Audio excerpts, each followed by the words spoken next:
No coração pulsante de Lisboa, onde o Tejo sussurra segredos antigos às pedras do Chiado, Ricardo Salazar, o magnata das telecomunicações que construíram um império do nada, sentiu o mundo desabar em um instante. Ele acabara de confessar ao filho adolescente, Miguel, que o amor de sua vida era um homem, e o rapaz, com olhos flamejantes de raiva, atirara o guardanapo na mesa do restaurante nobre, gritando que aquilo destruiria a família. Mas foi então que Ricardo ergueu o olhar, além da comoção, e viu João Mendes, o pai solteiro de olhar exausto mas firme, servindo pratos simples a uma mesa próxima, com a filha pequena no colo, e algo primordial, como um raio de sol rompendo nuvens de tempestade, o impeliu a agir de forma impensável. Ricardo não era homem de impulsos tolos. Aos 45 anos, ele navegava oceanos de negociações frias e decisões calculadas, onde bilhões dançavam ao ritmo de sua vontade. Mas naquela noite de outono ameno, com o aroma de azeite e alho pairando no ar do Atasca do Chiado, um dos refúgios escondidos da capital portuguesa, ele se levantou abruptamente, ignorando o burburinho dos clientes chiques e o olhar atonito de Miguel. Caminhou direto até a mesa de João, que limpava o suor da testa com o dorso da mão calejada, enquanto a filhinha de 5 anos, Sofia, desenhava círculos invisíveis no tampo de madeira com um dedo gorducho. Desculpe interromper, disse Ricardo, a voz grave mas suave como o fado que ecoava ao fundo, mas eu preciso fazer algo por você. Agora. João piscou, confuso, o avental manchado de molho contrastando com a elegância inesperada do intruso, e o mundo pareceu pausar, como se Lisboa inteira prendesse a respiração para testemunhar o improvável. João Mendes, aos 38 anos, carregava o peso de uma vida esculpida pela adversidade, viúvo há 3 anos, após um acidente de carro que levara sua esposa. Ele mal conseguia pagar o aluguel de um quartinho apertado no bairro alto com o salário de garçom em turnos intermináveis. Seus dias eram uma dança exausta entre servir pratos de cataplana e ninar Sofia para dormir com histórias de princesas que não precisavam de castelos. Ele nunca imaginara que um homem como Ricardo, cujas fotos nas revistas de economia ele via ocasionalmente enquanto limpava mesas, cruzaria seu caminho. O que? O senhor quer dizer, gaguejou João, erguendo-se devagar, o corpo magro tenso como uma corda de viola. Ricardo, sem hesitar, estendeu a mão e, num gesto que faria curar os poetas de Camões, tirou o avental de João com delicadeza, como se removesse uma armadura invisível. Você não pertence a este lugar como empregado. Venha jantar conosco. Como convidado. E traga Sofia, ela merece mais que migalhas. Miguel, ainda fervendo de raiva pela confissão do pai, observava a cena com os punhos cerrados sob a mesa. Aos 16 anos, ele idolatrava Ricardo como o herói invencível que o criara sozinho após a morte da mãe, mas a revelação de que o pai era gay, e que escondera isso por tanto tempo, o fazia sentir traído, como se o pedestal desabasse. Pai, isso é loucura. Ele é só um garçom, sussurrou furiosamente quando Ricardo retornou, arrastando João e Sofia para a mesa. Mas Ricardo, com um olhar que misturava autoridade e vulnerabilidade, calou, às vezes, filho, a verdadeira riqueza não está no que possuímos, mas no que ousamos compartilhar. Sente-se e aprenda. Sofia, alheia ao drama, subiu no colo de Miguel com um sorriso radiante, oferecendo-lhe um pedaço de pão, e por um segundo, o rapaz sentiu o gelo em seu peito derreter, como neve sob o sol lisboeta. A conversa fluiu como o vinho tinto de dor que Ricardo pediu para todos, exceto suco para as crianças. João, inicialmente rígido, relaxou aos poucos, contando histórias de sua infância em uma aldeia do Alentejo, onde aprendera a amar a terra dura mas generosa. Ele falava de Sofia como se ela fosse o sol que iluminava suas noites escuras, e Ricardo ouvia hipnotizado, vendo nos olhos castanhos de João o reflexo de sua própria juventude, quando escondera sua orientação para sobreviver em um Portugal ainda marcado por sussurros e olhares tortos. Eu perdi tudo quando ela se foi, confessou João baixinho, referindo-se à esposa, mas encontrei força nela. Sofia adormeceu no ombro de Miguel, que, relutante, começou a acariciar seus cachinhos, sentindo uma pontada de inveja pela inocência que ele próprio perdera na solidão de internatos caros. Enquanto o jantar prosseguia, com pratos de percebes e salada de polvo dançando entre risos tímidos, Ricardo revelou pedaços de si, sua ascensão de um rapaz pobre de Coimbra a bilionário, o casamento arranjado por conveniência que terminara em tragédia, e o amor não dito por um parceiro que fugira anos antes, deixando-o com Miguel e um vazio que ouro não preenchia. Eu construí muralhas, admitiu, os olhos fixos em João, mas esta noite, elas ruem. João, tocado pela honestidade crua, compartilhou sua própria luta, os olhares de desdém dos colegas quando souberam que ele, viúvo, nunca se interessara por mulheres após a perda, rumores de que era diferente, que o isolavam ainda mais na comunidade apertada de Lisboa. Pela primeira vez, ele se sentiu visto, não como o pobre coitado, mas como um homem inteiro. Mas o idílio foi interrompido por um telefonema urgente. O sócio de Ricardo, alertado por um garçom fofoqueiro, ligava furioso, exigindo explicações sobre o escândalo no restaurante. Você está arriscando tudo por um Ninguém, rosnou a voz no viva voz, e quando alto o suficiente para que João ouvisse. O rosto de João empalideceu, ele se levantou, murmurando desculpas, pronto para fugir com Sofia nos braços. Miguel, agora dividido entre lealdade filial e uma faísca de empatia recém-nascida, estendeu a mão para detê-lo. Espere. Meu pai não é assim. Ele vê pessoas. Ricardo, com o coração acelerado, desligou o telefone e, num gesto que selaria o destino daquela noite, virou-se para João. Eu vou comprar este restaurante. Amanhã. E você será o dono. Não por pena, por justiça. A notícia se espalhou como fogo em palha seca pelas ruas empedradas do Chiado na manhã seguinte. Jornais sensacionalistas de Lisboa estampavam manchetes: bilionário gay causa furor ao resgatar garçom pobre em jantar romântico. Ricardo, acordado cedo em sua penthouse com vista para o castelo de São Jorge, lia as reportagens com um sorriso amargo, enquanto Miguel, ao seu lado, mastigava torradas em silêncio. Você enlouqueceu de verdade, pai, disse o rapaz, mas havia menos veneno na voz. A noite anterior plantara sementes de dúvida em sua raiva. Sofia, que passara a noite na suíte de hóspedes por insistência de Ricardo, um quarto que ela explorara com olhos de fada, agora corria pelo corredor, rindo, e João, ainda atordoado no quarto adjacente, vestia uma camisa emprestada que cheirava a colonia cara. João desceu as escadas de mármore com passos hesitantes, o peso da oferta de Ricardo como uma âncora em seu peito. Eu não posso aceitar, disse ele ao bilionário, que tomava café na varanda ensolarada. É caridade disfarçada. Eu me viro sozinho. Mas Ricardo, aproximando-se com uma intensidade que fez o ar crepitar, pegou sua mão. Não é caridade. É um investimento em algo real. Em nós. Eu vi em você o que o mundo ignora: resiliência, amor puro. E eu? Eu tenho tudo, menos isso. Seus dedos se entrelaçaram, um toque elétrico que João não recuou, sentindo pela primeira vez em anos o calor de uma conexão além da paternidade solitária. Miguel, espiando da porta, sentiu uma pontada, não de ciúme, mas de medo de perder o pai para um mundo que ele mal compreendia.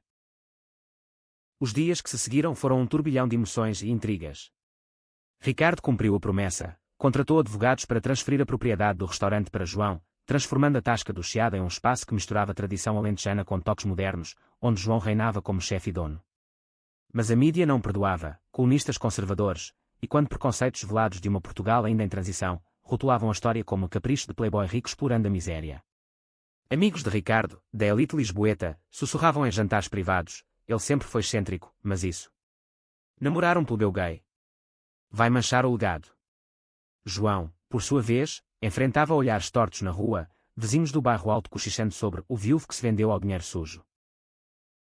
Miguel, preso no fogo cruzado, começou a questionar suas próprias muralhas. Na escola particular do Lumiar, colegas zombavam dele como o filho do bilionário viado, e ele respondia com punhos cerrados, mas à noite, conversas com Sofia, que agora o chamava de Mano Miguel, o faziam refletir. Porque as pessoas têm medo do amor diferente, perguntava a menina com inocência cortante, e Miguel, sem respostas prontas, ligava para João, pedindo conselhos sobre receitas simples. Aos poucos, uma amizade improvável brotava entre o herdeiro mimado e o pai humilde, sendo laços que Ricardo observava com lágrimas nos olhos. O primeiro conflito real explodiu 2 semanas depois, em uma gala beneficente no Museu Nacional de Arte Antiga. Ricardo convidara João como seu par oficial, um passo ousado que desafiava as normas da alta sociedade. João, nervoso em um smoking alugado que o fazia se sentir um impostor, apertava a mão de Ricardo enquanto posavam para flashes vorazes. Eles nos devoram, murmurou João, o coração martelando. Mas então, um ex-sócio de Ricardo, o ambicioso Carlos, aproximou-se com um sorriso viprino: que tocante, Ricardo. Resgatando almas perdidas para se sentir santo. Mas e o escândalo? Seus investidores fogem como ratos. As palavras atingiram João como veneno, ele se afastou abruptamente, trancando-se no banheiro de mármore, questionando se tudo não passava de um sonho frágil. Ricardo o encontrou lá, os olhos vermelhos de preocupação. Não é sobre eles. É sobre nós, o que sentimos de verdade. João, com voz embargada, confessou seu maior medo: eu sou só um homem quebrado, Ricardo. Você merece alguém do seu mundo, não um fardo com filha e dívidas. Mas Ricardo, ajoelhando-se como em uma prece profana, beijou sua mão: você é minha âncora, João. Sem você, sou só dinheiro vazio. Naquele momento de vulnerabilidade, selaram um pacto silencioso, emergindo da gala de mãos dadas, desafiando os murmúrios com olhares de ferro. Enquanto isso, Miguel tramava sua própria rebelião. Descobrindo e-mails antigos de Ricardo sobre o amor perdido do passado, ele confrontou o pai em uma caminhada pelo Jardim da Estrela. Você mentiu para minha vida toda. Como posso confiar agora? A briga escalou, com Miguel acusando Ricardo de priorizar João sobre a família, e o bilionário, ferido, revelou a dor de esconder sua identidade para proteger o filho. Eu te amava tanto que me matei aos poucos. As lágrimas fluíram, e Miguel, vendo o homem por trás da lenda, abraçou pela primeira vez em anos, sussurrando: me ensina a amar sem medo. A virada veio em uma noite chuvosa de novembro, quando Sofia adoeceu com febre alta.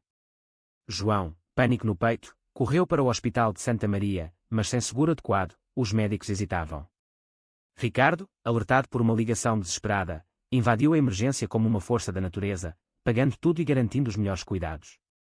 Ali, ao lado da cama da menina, João desabou nos braços de Ricardo: você salvou ela. Salvou nós. Miguel, chegando logo após, viu a cena e, em vez de raiva, sentiu gratidão, o trio improvável se unindo em uma família tecida de fios partidos. Mas o clímax se aproximava como uma onda do Atlântico. Carlos, o ex-sócio, orquestrara um golpe, vazara documentos falsos sugerindo que a compra do restaurante era lavagem de dinheiro, atraindo investigadores fiscais. A mídia explodiu novamente, pintando Ricardo como criminoso e João como cúmplice ganancioso. Amigos de infância de João no Alentejo ligaram, repreendendo-o por trair as raízes. Ele fugiu para a aldeia natal, levando Sofia, deixando um bilhete: não posso destruir você. Ricardo, devastado, voou para o sul em seu jato particular, Miguel ao lado, agora seu aliado feroz. Chegando à casa de adobe sob oliveiras centenárias, encontraram João na varanda, o rosto sulcado por lágrimas. Eu te amo, declarou Ricardo, caindo de joelhos na terra vermelha, e isso não é inacreditável, é inevitável. Lutaremos juntos. João, tocado pela determinação, revelou sua própria revelação. Durante a ausência, conversara com a mãe viúva sobre seu luto não só pela esposa, mas pela liberdade de ser quem era, gay, como sussurrar em segredo por anos. Você me deu coragem. O confronto final aconteceu em Lisboa, em uma audiência pública orquestrada por Carlos. Com advogados afiados e Miguel testemunhando a inocência do pai, Ricardo desmascarou o complô, provando a falsificação. A multidão, inicialmente hostil, aplaudiu quando João, ao microfone, falou de amor além de classes e rótulos. Na Portugal de hoje, não há pobres ou ricos no coração. Carlos foi preso, e o casal emergiu vitorioso, com Sofia e Miguel como pilares. Meses depois, no mesmo restaurante agora florescendo como um oásis de inclusão, Ricardo e João trocavam votos discretos sob as luzes de Natal, com Miguel como padrinho e Sofia espalhando pétalas. A família, forjada no fogo das provações, olhava para o Tejo, sabendo que o amor, uma vez ousado, era a verdadeira fortuna. O sol de primavera tingia de ouro as colinas do Douro quando Ricardo e João decidiram expandir o sonho, um retiro para famílias LGBTQ+, no Vale Vinícola, um lugar onde histórias como a deles pudessem florescer sem julgamentos. Miguel, agora com 18 anos recém-completados, gerenciava o marketing, transformando sua raiva passada em paixão por advocacy. Eu era cego, confessava ele a novos visitantes, mas o amor de vocês me abriu os olhos. Sofia, crescendo como uma flor selvagem, corria pelos vinhedos, coltando uvas para poções mágicas que curavam corações partidos. Mas nem todo paraíso é imune a sombras. Um jornalista investigativo, movido por inveja do sucesso midiático do casal, desenterrou o passado de João, rumores de uma juventude turbulenta em Faro, onde ele fugira de casa aos 17 após uma briga com o pai conservador, que o acusara de pecados contra a natureza, por um creso inocente no irmão mais velho de um amigo. As manchetes surgiram como urubus: o herói pobre de Salazar, segredos sombrios de um passado que era reprimido. João, lendo o artigo no tablet durante um piquenique à beira-rio, sentiu o estômago revirar. Eles vão nos separar de novo, murmurou para Ricardo, que o abraçou forte, o cheiro de terra úmida misturando-se ao de seu perfume. Ricardo, acostumado a crises corporativas, mobilizou sua rede, uma coletiva de imprensa no Porto, onde João, com voz trêmula mas resoluta, compartilhou sua verdade. Eu escondi partes de mim por medo, como tantos em nossa terra. Mas com Ricardo, aprendi que o amor não tem armários. A multidão, uma mistura de aliados e céticos, aplaudiu timidamente no início, mas o depoimento de Miguel, meu pai me ensinou que família é escolha, não sangue, incendiou corações. O jornalista, envergonhado, retratou a história, transformando-a em uma peça sobre a resiliência que era em Portugal. Enquanto isso, uma tensão sutil crescia entre Miguel e um novo personagem, Tomás, um enólogo talentoso contratado para o retiro, com olhos verdes como as vinhas e um sotaque madeirense que encantava. Aos 19, Tomás era abertamente gay, filho de imigrantes cabo-verdianos, e sua energia vibrante atraía Miguel como um imã. Eles passavam horas discutindo blends de vinho e justiça social, mas Miguel, marcado pelas próprias inseguranças paternas, hesitava em rotular o que sentia. E se eu magoar alguém? Confidenciou a Sofia, que, sábia além da idade, respondeu: amor não magoa se for verdadeiro, mano. O conflito escalou durante a vindima, quando uma tempestade repentina inundou os vinhedos. Trabalhadores, muitos deles imigrantes LGBTQ+, fugidos de preconceitos em suas terras natais, lutavam contra a lama, e Tomás sofreu salvando uma prensa. Miguel, correndo para ajudá-lo, viu o sangue e o pânico nos olhos do rapaz, e algo quebrou dentro dele. Ele beijou Tomás ali, sob a chuva torrencial, um beijo que selava não só desejo, mas aceitação. Eu te amo, sussurrou Miguel, e Tomás, sorrindo através da dor, respondeu: então cure-me com isso. Ricardo e João, observando de longe, trocaram um olhar cúmplice. Nosso menino cresceu, disse Ricardo, orgulhoso. Mas o idílio foi testado quando o pai de Tomás, um homem rígido de convicções católicas tradicionais, chegou de madeira furioso, acusando o retiro de corromper o filho. Vocês bilionários compram almas, gritou ele na sala de degustação. João, lembrando sua própria rejeição familiar, interveio com empatia: eu sei o que é perder um filho por medo. Deixe o amor guiá-lo. A conversa se estendeu pela noite, regada a vinho e lágrimas, e o pai partiu com um abraço hesitante, plantando sementes de reconciliação. O retiro se tornou um farol. Casais quer de todo o país vinham para workshops de cura emocional, onde contavam histórias de casamentos clandestinos nos anos 80, de saídas forçadas sob a ditadura, de vitórias no casamento igualitário de 2010. Ricardo financiava bolsas para jovens como Tomás, e João cozinhava banquetes que alimentavam não só corpos, mas almas. Miguel e Tomás, agora inseparáveis, planejavam um podcast sobre interseccionalidade que era em Portugal, com Sofia como produtora júnior. Mas uma reviravolta sombria veio do passado de Ricardo, sua ex-esposa, que todos pensavam morta em um acidente, reaparecera viva, vivendo sob identidade falsa no Brasil após um colapso mental. Ela contatou Miguel por carta, alegando que Ricardo a abandonara por seu amante secreto, exigindo custódia retroativa e metade da fortuna. O rapaz, abalado, confrontou o pai: é verdade. Você me roubou dela. Ricardo, pálido como cera, confessou a meia-verdade: o casamento fora tóxico, marcado por brigas sobre sua orientação, e o acidente fora uma fuga encenada que ele descobrira tarde demais. João, sentindo o abismo se abrir, questionou sua própria posição: eu sou só o rebote de uma vida não vivida. A discussão no chalé principal do retiro foi feroz, com Vantos uivando lá fora como fantasmas. Ricardo, de joelhos novamente, implorou: você é meu agora, meu futuro. Ela é eco do ontem. Miguel, mediante com maturidade recém-adquirida, leu a carta em voz alta, revelando as mentiras da mãe: ela queria dinheiro, não filho.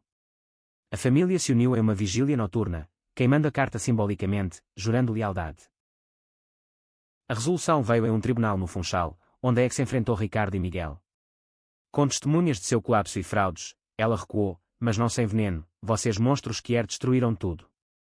João, presente como apoio moral, testemunhou: o monstro é o ódio que nos separa. O juiz, sensibilizado, arquivou o caso, e o grupo retornou ao Douro mais forte, inaugurando uma ala em homenagem à resiliência feminina que era, irônica mas poética. No verão, o retiro hospedou seu primeiro casamento, Miguel e Tomás, sob um arco de videiras, com Sofia como dama de honra e Ricardo e João como pais orgulhosos. Do jantar improvável ao altar eterno, brindou Ricardo, e João, beijando-o suavemente, sussurrou: o inacreditável se tornou nosso normal. Anos se passaram como páginas viradas em um livro antigo de poesia portuguesa, e o legado de Ricardo e João se entreteceu na tapeçaria de uma nação em evolução. O restaurante no Chiado evoluíra para uma cadeia modesta, Tascoas do Coração, espaços onde refeições vinham com conversas sobre identidade, e o retiro no Douro atraía turistas que de Paris a São Paulo. Sofia, agora uma adolescente de 13 anos com tranças esvoaçantes e sonhos de se tornar ativista, debatia com Miguel, casado e pai de um bebê adotivo com Tomás, sobre o próximo passo, uma fundação nacional contra a discriminação. Mas o destino, caprichoso como o fado, reservava uma prova final. Uma onda de backlash conservador varreu Portugal após eleições polarizadas, com propostas de lei que ameaçavam retrocessos em direitos LGBTQ+, e quando sussurros de uma era pré-2010. Grupos radicais protestavam em frente ao retiro, gritando família tradicional, enquanto famílias que dentro choravam. Ricardo, sentindo o peso da idade aos 52, questionava: valeu a pena expor-nos tanto? João, endurecido mas não amargurado, respondia com um beijo: cada vida tocada diz sim. O conflito pessoal irrompeu quando Sofia, explorando sua identidade, confessou a João que se sentia atraída por meninas na escola. E se o mundo me odiar como odiou você? Perguntou ela, voz trêmula. João, revivendo suas próprias noites de dúvida no Alentejo, a abraçou. O ódio é deles, filha. Seu amor é nosso escudo. Mas o medo se materializou. Uma colega de classe, filha de um líder do protesto, espalhou boatos online, levando a cyberbullying que isolou Sofia. Miguel, protetor feroz, hackeou as contas, uma habilidade aprendida em internatos rebeldes, para expor as mentiras, mas isso atraiu acusações de invasão de privacidade. Ricardo, mobilizando sua influência, convocou uma cúpula no Parlamento em Lisboa, convidando legisladores, ativistas e até opositores para um diálogo do coração. João preparou um banquete simbólico, pratos de todo o país, representando a diversidade que Portugal negava negar. Durante o evento, Sofia, encorajada, leu um poema sobre amores que florescem em solos áridos, silenciando a sala. Um deputado conservador, tocado, pai de um filho trans escondido, mudou de voto, virando a maré legislativa. Enquanto isso, uma reviravolta romântica surpreendeu João. Um primo distante do Alentejo, hétero e casado, contatou para revelar que o pai de João, agora idoso e no leito de morte, queria reconciliação. Ele sempre soube, mas o orgulho cegou, disse o primo. João hesitou, o rancor de anos como uma ferida aberta, mas Ricardo o incentivou. Perdão não é fraqueza, é liberdade. A viagem ao sul foi tensa. O pai, fraco na cama de um hospital em Évora, murmurou: eu errei, filho. AMS em correntes. João perdoou, chorando pela primeira vez pelo homem que o criara, e partiu com uma herança não de terra, mas de paz. Miguel enfrentava seu próprio drama. Tomás, pressionado por raízes familiares em Cabo Verde, recebeu uma oferta irrecusável para gerenciar vinhedos lá, testando o casamento. Eu amo você, mas minha herança chama, confessou ele numa noite estrelada. Miguel, aterrorizado pela perda, lembrou o próprio pai: amor verdadeiro viaja continentes. Eles decidiram uma solução criativa: alternar anos entre Portugal e África, enriquecendo o retiro com intercâmbios culturais que era. O clímax coletivo veio durante o Orgulho de Lisboa, quando protestos violentos eclodiram. Um manifestante radical atacou o carro de Ricardo, ferindo-o levemente no braço. João, no hospital, velou com fúria protetora: eles não vão nos quebrar. Mas Ricardo, vendado mas sorridente, planejou a contraofensiva, um flashmob global de solidariedade, com dançarinos fado remichado em avenidas do mundo. Milhares marcharam, e a polícia, sensibilizada, protegeu o desfile. Sofia liderou um coro de crianças que cantando hinos de unidade, transformando raiva em renascimento. Na calmaria pós-tempestade, a família se reuniu no chiado original para um jantar símbico. Do improvável ao inevitável, brindou Ricardo, erguendo a taça. João, beijando sua têmpora, acrescentou: e além. Miguel e Tomás anunciaram a adoção de um segundo filho, e Sofia, radiante, prometeu: eu serei a ponte para o amanhã. Portugal, com suas cicatrizes e glórias, testemunhava: o amor, uma vez acionado, reescrevia destinos. A maturidade trouxe camadas mais profundas à tapeçaria da vida de Ricardo e João, como vinhos envelhecidos em barris de carvalho português. Aos 60, Ricardo delegava o império a Miguel, focando na fundação que agora se estendia a ilhas dos Açores, oferecendo refúgios para idosos que eram isolados. João, com fios grisalhos entrelaçados nos cachos, publicaram um livro de memórias, Das Migalhas ao Banquete, um best-seller que inspirava jovens em Beja a saírem do armário. Mas o inesperado, como sempre, batia à porta.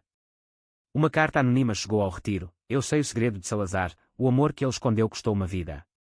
Investigando, descobriram que se tratava do parceiro fugido de Ricardo, agora um homem amargurado em Évora, que alegava ter sido o verdadeiro pai de Miguel, fruto de uma noite de confusão emocional anos antes. A revelação abalou o alicerce, testes de DNA confirmaram a paternidade, e Miguel, agora 30, confrontou Ricardo: você me roubou de novo. A dor era um abismo, noites de insomnia no chalé do Douro, com João mediante sussurros de porquê. Ricardo confessou: eu o protegi do caos, ele era instável, fugitivo. Mas errei em silenciar. O parceiro, batizado como Eduardo, apareceu no portão, envelhecido e arrependido, pedindo perdão não por dinheiro, mas por laços. Miguel, dividido, o convidou para um jantar tenso, onde histórias se entrelaçaram. Eduardo falara de sua própria jornada que era no exílio brasileiro, fugindo de um Portugal salazarista literal.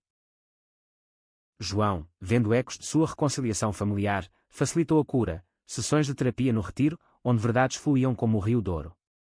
Sofia, agora 23, uma estudante de direitos humanos, gravou podcast com Eduardo, transformando trauma em testemunho. Aos poucos, Miguel perdoou, convidando-o para o batizado de seu segundo filho, um círculo fechado com gentileza. Paralelamente, uma intriga externa ameaçava: um desenvolvedor imobiliário, primo distante de Carlos, cobiçava os vinhedos para um resort de luxo, subornando locais com promessas de empregos. Protestos dividiram a comunidade, alguns, ex-funcionários endividados, viraram as costas ao retiro. Ricardo, com o braço ainda marcado pela cicatriz antiga, liderou uma campanha, petições, alianças com enólogos rivais, e um festival de vinhos que atraiu mídia internacional. João cozinhou para multidões, pratos que contavam histórias de resistência camponesa. O ponto de virada veio em uma audiência em Vila Real. Sofia, com eloquência flamejante, defendeu: estas terras não são commodities, são raízes de almas marginalizadas. O juiz, tocado, negou a licença, e o desenvolvedor recuou. A vitória celebrou-se com uma colheita noturna, lanternas flutuando no rio, onde casais dançavam fado eletrónica. Em casa, tensões românticas sussurravam. Ricardo, lidando com dores crónicas da idade, temia ser fardo para João: você merece vitalidade, não muletas. João, rindo suavemente, massageava suas costas: você é minha videira antiga, o vinho mais doce vem do tempo. Mas uma tentação surgiu. Uma curadora de arte em Coimbra, abertamente lésbica e amiga de longa data, flertou abertamente com João durante uma exposição, reavivando dúvidas sobre lealdade após décadas. Ricardo, ferido, confrontou-a em uma caminhada pelo Tejo: eu envelheci, mas meu coração ainda queima por você. João, lágrimas nos olhos, revelou: ela me lembrou de uma juventude não vivida, mas você é meu presente eterno. Eles renovaram votos em uma capela escondida no Alfama, só para a família, com Miguel como celebrante leigo, selando o laço com um anel de ouro do Alentejo. Sofia encontrou seu próprio amor, uma ativista trans de Coimbra, Helena, cuja jornada de transição inspirava. Mas o relacionamento enfrentou burocracia portuguesa, atrasos em documentos, olhares em repartições. João, usando contatos, acelerou o processo, enquanto Ricardo financiava um fundo para direitos trans. O casamento delas no retiro foi um triunfo, com fado tocado por uma orquestra Kier. O legado culminou em uma premiação nacional em Belém. Ricardo e João receberam o Prémio da Igualdade, com Miguel e Sofia ao lado. Do jantar que mudou tudo, discursou Ricardo: nascemos pontos. A ovação ecoou, e naquela noite, sob estrelas, João sussurrou: inacreditável. Não, inspirador. O crepúsculo da vida chegava como um pôr do sol suave sobre Sintra, tingindo de púrpura as memórias de Ricardo e João. Aos 70, Ricardo caminhava com bengala pelo jardim do Retiro expandido, agora um santuário ecológico que era com painéis solares e hortas comunitárias. João, vigoroso aos 68, plantava ervas alentejanas, ensinando netos, filhos de Miguel e Tomás, sobre raízes que resistem secas. Sofia, casada com Helena e mãe adotiva de gêmeos, dirigia a fundação, expandindo-a para Moçambique, honrando as heranças africanas de Tomás. Mas o passado, teimoso como era em paredes antigas, retornou com fúria. Eduardo, o pai biológico de Miguel, agora doente terminal com câncer, pediu para morar no retiro nos meses finais. Quero morrer entre família verdadeira, suplicou ele. Miguel, perdoador mas cauteloso, concordou, mas tensões borbulharam. Eduardo, em delírios, acusava Ricardo de roubar sua vida, reabrindo feridas. Noites de vigília viraram confissões febris, onde Eduardo revelou ter sabotado relacionamentos passados por inveja, mas agora via a beleza na família tecida.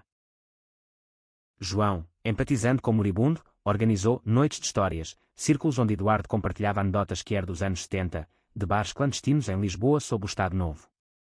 As crianças riam, e Miguel, limpando lágrimas, encontrou clusura: você não me roubou, pai Ricardo, você me salvou.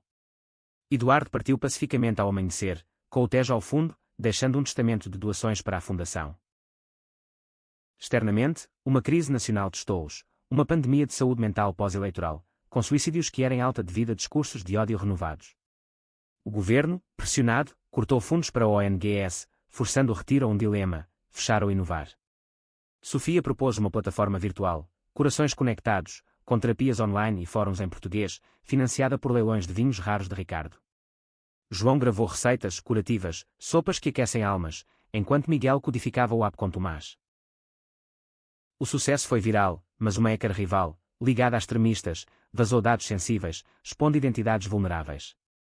Pânico se instalou. Um usuário, um jovem de Porto Alegre, tentou o suicídio após outing forçado. Ricardo, mobilizando hackers éticos, rastreou a culpada, uma ex-funcionária ressentida, e a justiça portuguesa a condenou, estabelecendo precedentes para a proteção digital que era.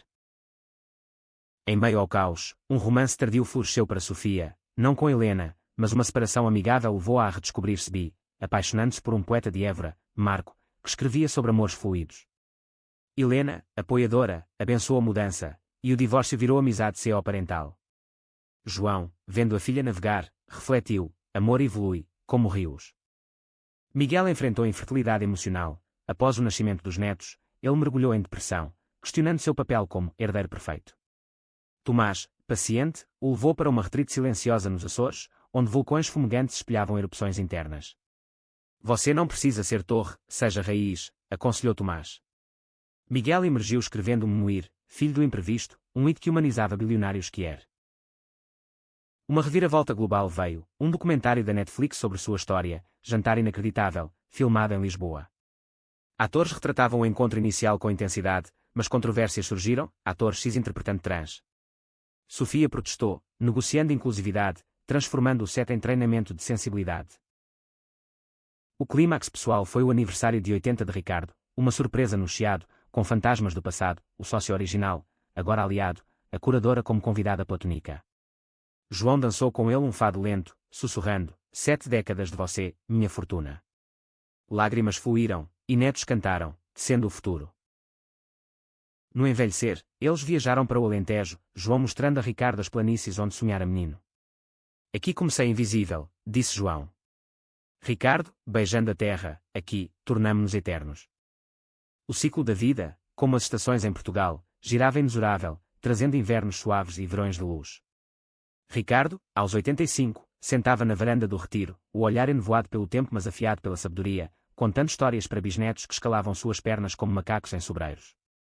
João, de 73, ainda chefe ocasional, temperava narrativas com pitadas de humor alentejano, rindo de como um jantar mudara nações. A Fundação, agora global, salvava vidas em Lisboa a Luanda, com Sofia como embaixadora ONU, Helena como parceira em projetos trans, e Miguel, Tomás dirigindo inovações tech. Mas o adeus inevitável pairava. Ricardo, diagnosticado com uma doença degenerativa rara, recusou tratamentos invasivos, quero partir com graça, como um vinho bebido até a última gota. João, devastado mas estoico, preparou banquetes de memória, refeições recriando o primeiro jantar, com percebes e confissões sussurradas. Miguel, CEO do Império, pausou reuniões para velar, enquanto Sofia organizava cartas de gratidão de milhares tocados por sua jornada. Conflitos finais testaram laços, um neto adolescente, e quando Miguel jovem, questionou a herança que era, por que expor tanto. Privacidade não basta. Ricardo, fraco mas eloquente, respondeu: silêncio nos matou por gerações. Voz nos liberta. O debate familiar, regado a chá de camomila, fortaleceu o jovem, que se tornou voluntário. Uma tempestade literal, um furacão atlântico danificando o Douro, simbolizou o tumulto interno. Vinhedos arrasados, mas a comunidade reconstruiu, com voluntários que eram de todo o mundo, provando que laços transcendem geografia. João, no epicentro, gritava ordens como um general amoroso, enquanto Ricardo, de cadeira de rodas, inspirava com visões de sustentabilidade. O clímax emocional veio em uma peregrinação ao Chiado. Ricardo, carregado por Miguel e Tomás, revisitou a mesa original, agora placa comemorativa. Aqui, vi meu destino em seus olhos, disse a João, beijando-o sob aplausos de transeuntes. Lágrimas caíram como chuva de verão, e Sofia filmou para um legado digital. Nos meses finais, Ricardo ditou memórias a um gravador, com João ao lado. O inacreditável não foi o ato, foi o amor que seguiu. Ele partiu ao nascer do sol, no leito com vista para o rio, mão na de João, cercado por família. O funeral no cemitério dos prazeres foi um carnaval de cor, bandeiras arco-íris, fado tocado por amigos, discursos de nações. João, viúvo pela segunda vez, mas não sozinho, fundou o Prémio Salazar Mendes para ativistas emergentes. Anos depois, aos 80, ele sentava com Sofia, agora avó, contando: um bilionário viu além da pobreza, viu alma. Ela sorria: e você viu além do ouro. O legado perdurava, em ruas de Lisboa, onde casais quer caminhavam de mãos dadas, em vilas alentejanas, onde jovens saíam sem medo, no Douro, onde vinhedos floresciam para todos. O jantar inacreditável ecoava eterno, provando que amor, GCN e profundo, reescreve mundos.